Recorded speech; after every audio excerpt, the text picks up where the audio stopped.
In this video, I'll show you how to create this object flash transition in Premiere Pro.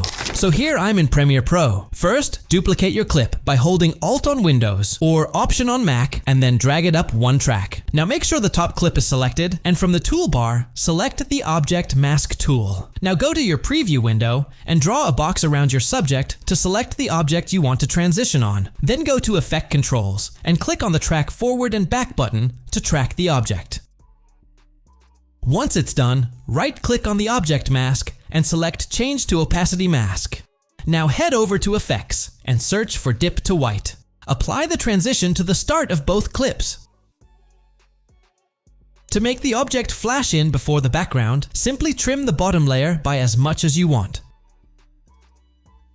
Now, if you want, you can also select the transition and go to Effect Controls to adjust it. Try different values until you're satisfied. And the process is exactly the same for all different clips. So that's how you can create this trending flash transition effect in Premiere Pro. So that's it for this tutorial. Hope you found it helpful. Make sure to subscribe for more tutorials, and I'll see you in the next frame.